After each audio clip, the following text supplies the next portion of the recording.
So I found myself a couple months ago sitting in a Starbucks with my closest friends and just marveling at how weird it was we were friends. Not only that we come from very different backgrounds, but also all of our majors and minors and passions are so vastly different. We have education, photography, youth ministry, accounting, biology, intercultural studies, English. We span just such a wide variety of individuals, and so I was sitting there thinking, how are we going to impact the world? How are we going to do something collectively? What are we going to look like in 10 years when we come back and think, what have we accomplished? But then looking at it in the guise of what I had experienced over the last couple months, I started to make some connections and think maybe this is why we've all been brought together to do something collectively, perhaps. There was a little girl named Aggie that I met while visiting an orphanage in Ghana, and Aggie was hospitalized for malnutrition while I was there.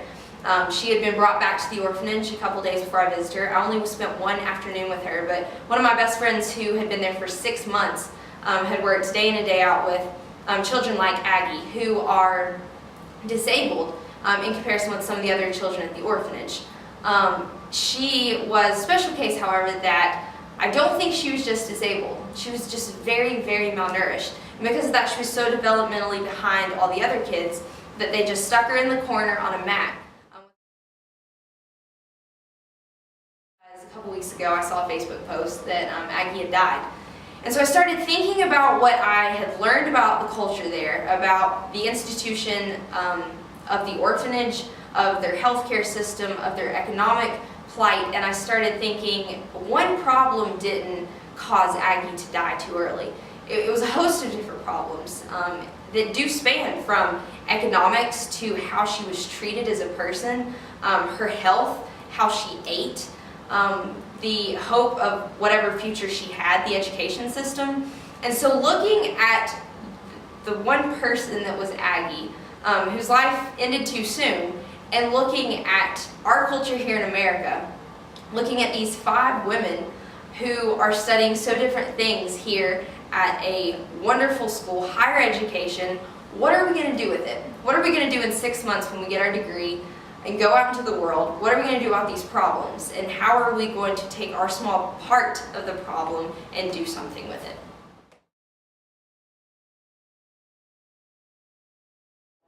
And so the medical side of that, just her health specifically, I was sad about. But then also the flip side of why was she discharged from a hospital the day before if she's still malnourished, she still can't keep food down, she's not growing, she's not getting muscle mass. Why? And that comes down to their healthcare system and that it's an orphanage. They can't pay for her to stay there. My name is Hunter Smith. My hobbies consist of playing baseball, making bow and arrows. I'm a biology major, and I want to pursue medical school. I run with an organization called the Bristol Life Saving Crew, and so they provide emergency medical care, so it's essentially 911. And it has tested my patience, but it's also been a blessing to be able to speak to people who, oh man, just are in terrible situations. So some of the questions would be, how do you fix this?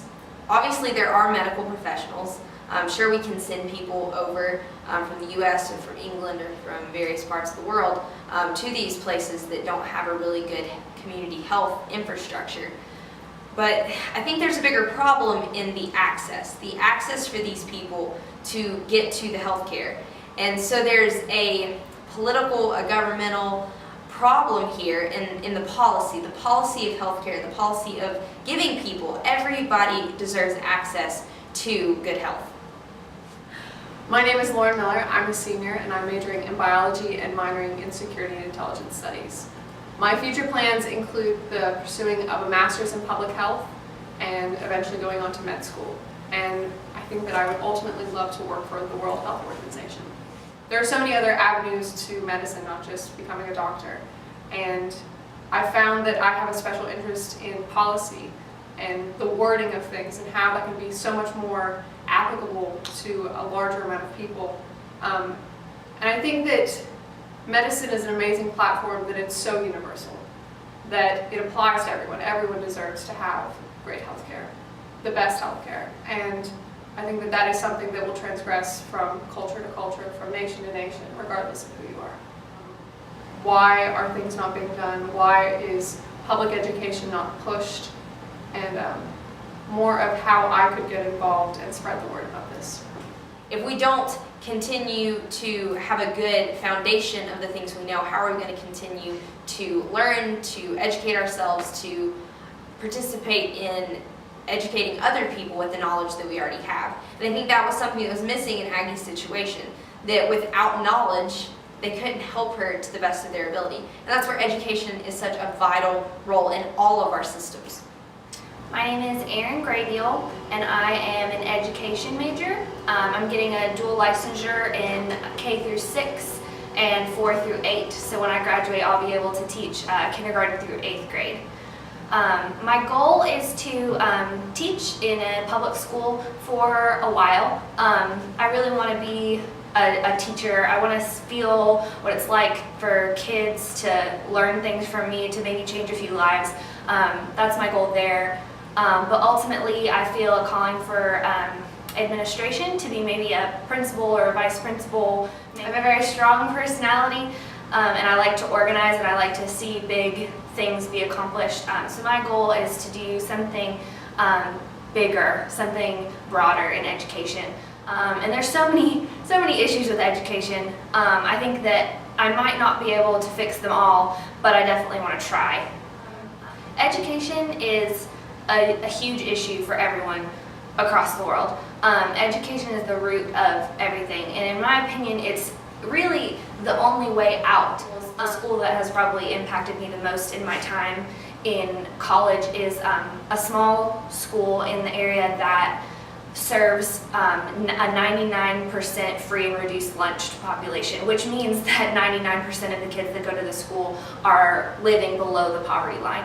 You know, a lot of them come from families that are addicted to drugs, or parents in jail. They might be being raised by grandparents or aunts and uncles, and all of these things are blocks in their way on the road to an education. So I don't know how much I'll be able to do, but I'm definitely going to try. I think that I owe it to the world. I think I owe it to God. I think I owe it to the kids to try my best and to try to do something, anything to fix it. And if I can, you know, get one kid, maybe just one kid in Camden, in Bristol, in Africa somewhere, I don't know where I'll be, but if I can get one kid to read, or if I can get one kid to, you know, learn a math skill or something like that, I think I've made a difference. I think that that one step will put their kids in a better position, and put their kids in a better position, and maybe one day that'll change the world.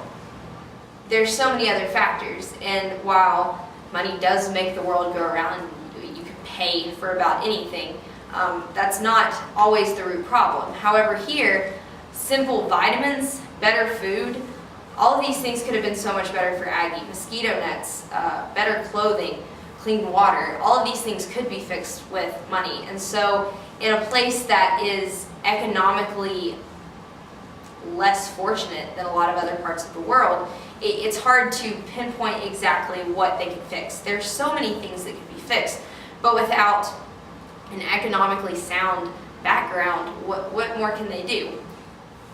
My name is Eric Wilkening. I'm studying finance and economics and English.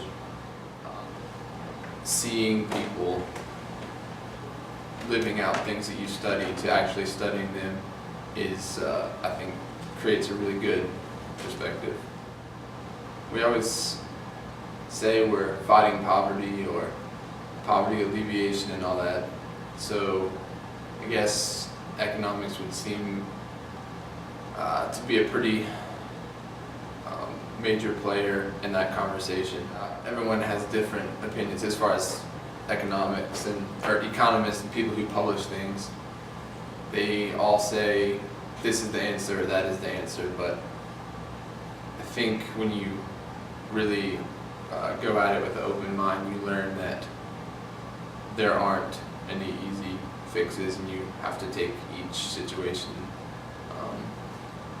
individually and figure out the specific problems of a culture or of a community and then overcome those. So I think that there's a really untapped opportunity to use business and entrepreneurship as a tool to also enact social change. So I guess for the rest of my life I'll be thinking about and hopefully doing things like that. Food was a vital part of Aggie's story, and food is a vital part of all of our stories. It's something that links us as humans. We all need it to live. But what can it do for us? My name is Claire Digman. I am a senior and I am studying accounting. I have more hobbies than just accounting. I like accounting, okay. I also like to bake. Baking has allowed me to have a conversation starter with someone. If they eat something I've made, or if I find someone else that has a love for food or whatever it is, or accounting and numbers type, math type things too. Like, it's just given me an in to talk to people, and I've been able to use it in lots of ways, like baking for FCA club once a week. If some people just come for the snacks and that gets them in the door to hear about Jesus, like hopefully that like spurs it or grows into something like bigger than just a simple one-time act, I guess. But it's something that we all need. Every person needs to survive, so there's always going to be a need for knowledge and experience and stuff in that area for people to survive in this world. So it's definitely a useful thing, and I guess a hobby that I never realized could be used in such a great way. So, as we've seen, a lot of Aggie's basic necessities were there, even if they were not implemented in the most efficient way possible. She had food, she had shelter, but she didn't have love. And it sounds cliche, but she didn't have anyone caring for her, advocating her case. And that's not the people at the orphanage's fault. It's not the mother's fault. There's so many children, so much love and care and encouragement they need, and Aggie just wasn't getting it. And so many of us take for granted the fact that we have a parent or parents in our lives. We have an incredible friend group around us. Aggie did not. Not only was she an orphan, she doesn't have a family. The family at this orphanage is what she has, and it's not quite adequate enough for what she needs. And so this is kind of part of our story for Aggie. We're caring for her and we're loving her. And just like my friend, she was there for months and she just loved on Aggie, told her she was cared for, that she was appreciated, that she was beautiful, and she was important. Hi, I'm Mackenzie Neely. I am a senior in college. I'm studying youth ministry with a double minor in photo, possibly English, and I work at a church currently as a student ministries coordinator at a church plant actually, and I'm hoping to, after I graduate, work with youth, specifically young women, probably in an urban setting. I had the opportunity to go to Camden, New Jersey, which is basically third world conditions in America, which surprises a lot of people when you say that. People think you're kind of fear-mongering or making a big deal out of nothing, but you go there, you experience it, and you realize quickly that that's not an exaggeration. But then when I got there, I worked with this organization called Urban Promise, and their ministry model just fascinated me. They're all about empowering the locals to take back what's theirs. Camden is their town, it's their hometown. It's the same as you or I think of our hometown. They love it, they treasure it, they want more out of it. And so Urban Promise's model is, let's take these kids that are already here, let's make them leaders in their own community, let's get them high school degrees, let's get them college degrees, and then eventually they'll come back and pour into their own community, and we'll see a place restored by the power of Jesus and by the power of people's own ingenuity and passion. I think they need to feel needed. They need to feel that they have something to bring to society, that they have something that we need or want. They don't feel wanted. They don't feel that people care about their opinions, care about their passions. Kids need 5 adults who care about them to develop normally, to be healthy, to have a good spiritual life, a good connection with Jesus that continues into adulthood. Jesus and his body should not be ignoring them. They should be paying attention and saying, this is happening within my own borders. So they just need someone to pay attention to them and see the spark of hope that's there and say, you know what, I'm going to be the person that kindles it. I'm going to be the person that protects it and lets it turn into a full-fledged flame. So how do we share these stories? How do we share Aggie's story? We do it in a variety of ways. We do it in videos, photos, Instagram posts, blogs, creative writing. We do it in poetry and song. And these are how they're shared. These are the ways that people want to hear about them. If it wasn't for Facebook, I wouldn't have heard about Aggie. I wouldn't have heard how her life ended up. And so these are the things that are very vital into fixing these problems. These are the ways we reach people groups. Think of how many different ways people groups come together on the internet through various forums like Facebook or Twitter. But more than that, we use pictures, we use video, we use theater, we use ways that engage different cultures, bring them together, and so that we can understand different cultures than our own. Then maybe we can understand other people. Maybe we can come to their level, we can understand where they come from, they can understand where we come from, and then we can share something between us. My name is Trevor Went. I am a photography major with a minor in intercultural and biblical studies. I wrestle a lot. I take a lot of pictures. Do a lot of design. I like to skate. I like to draw. I like to write poetry. I guess foremost in photography, I do a lot of work that's a lot different than work that a lot of other people do. I mix a lot of graphics and a lot of other design elements into my work, and I try to target stuff that's meaningful. I don't like doing work that's just for the purpose of making something that looks cool. I'm always for doing something that has some sort of meaning behind it. My last project that I did, and it's kind of like morphed into my senior project, is a piece called Imago that's all about self-image and tackling a lot of people's different insecurities. And it is given me the ability to branch out in a way that goes beyond, my own insecurities, my own race, my own gender, and branch into a lot of different people's. Art is what you can get away with. Art is a great reflection of what the cultural standard is. I think they bring things to light and to life in front of the audience viewing photos or theater that allows them to really see what else is out there between all the multiple cultures out there and the benefits of engaging with them. So that's the plan. All tongues, all people groups. Find your passion. Find out why God has made you to tick the way He does. Follow that. Find a people group. And tell them a thing. Todos los personas. Edgar. Toda la gente. Cool de nas. Seluye. Ponta ta ethne. All people groups. Red, yellow, Black, White, Asian. Caucasian. Indian, European, Latino. Biracial. multiracial, women, Men. Heterosexual. Homosexual. Bisexual. Transgender.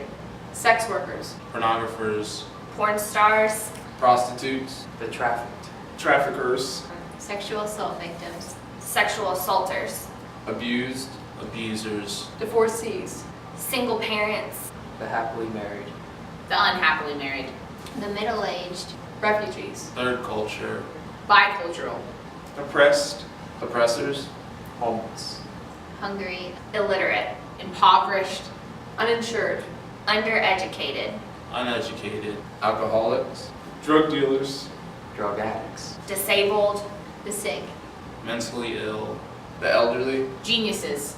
Embezzlers. blue collar, White collar. Criminals. Youth. politicians, athletes, Artists. Hippies. Hipsters. Urban. Suburban. Rural. Appalachian. Rednecks. religious, Non-religious. Spiritual. Atheists. agnostic, Muslims. Buddhists. Christians, Protestants. Catholics, confused, Included. Excluded. exclusive, Understood. Hi, I'm Sarah Fox, and I am a biology major and an intercultural studies minor, and I'm obsessed with the thought of people groups.